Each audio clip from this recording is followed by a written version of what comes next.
നിങ്ങളുടെ വീട്ടിലുണ്ടോ ഇങ്ങനത്തെ ഒരു കുപ്പി? ഞാൻ കിച്ചണിൽ വെച്ചിരിക്കുന്ന 2 കുപ്പികളാണത്. ഒന്ന് സബോള തൊലി, വെളുത്തുള്ളി, പിന്നെ ചുവന്നുള്ളി, ഇതിൻ്റെ തൊലികളൊക്കെ കൂടിയിട്ട് ഒരു കുപ്പിയിലിട്ട് വയ്ക്കും. പിന്നെ അതുപോലെ തന്നെ ഈ കോഴിമുട്ട ഉപയോഗിച്ചിട്ട് അതിൻ്റെ തൊണ്ട് മാത്രമായിട്ട് ഒരു കുപ്പിയിലിട്ട് വയ്ക്കും.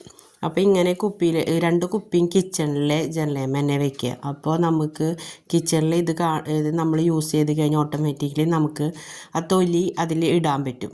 അപ്പോൾ എനിക്ക് ജനലേമ അധികം സാധനങ്ങൾ വെക്കുന്നതൊന്നും എനിക്ക് താല്പര്യമില്ലാത്ത ആളാണ്.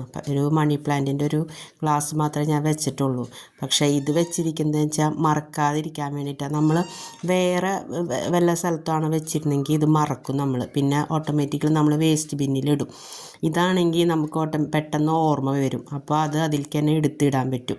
അപ്പോൾ ഇത് നമ്മൾ കോഴിമുട്ട ഉപയോഗിച്ച് കഴിഞ്ഞാൽ അതിൻ്റെ തൊണ്ട് ആ കുപ്പിയിലിടും. അതുപോലെ തന്നെ ഉള്ളി വേസ്റ്റും സബോള വേസ്റ്റും പിന്നെ വെളുത്തുള്ളി, ചുവന്നുള്ളി എല്ലാറ്റിൻ്റെ വേസ്റ്റുകൾ നമുക്ക് ഇതിലിടാൻ പറ്റും. അപ്പോൾ ഇതിട്ട് കഴിഞ്ഞാൽ നന്നായി വെയിലത്ത് വെച്ചിട്ട് ഈ കോഴിമുട്ടയുടെ തൊണ്ട് ഇതിപ്പോൾ നിറഞ്ഞു. അപ്പോൾ നിറഞ്ഞു കഴിഞ്ഞപ്പോൾ അത് കൊണ്ടുപോയി നന്നായി വെയിലത്തൊന്ന് വെച്ചിട്ട് ചൂടാക്കി കഴിഞ്ഞാൽ ഒരു ദിവസം നന്നായി ഞാൻ വെയിൽ കൊള്ളിപ്പിക്കും. അപ്പോൾ നന്നായി ഉണങ്ങും.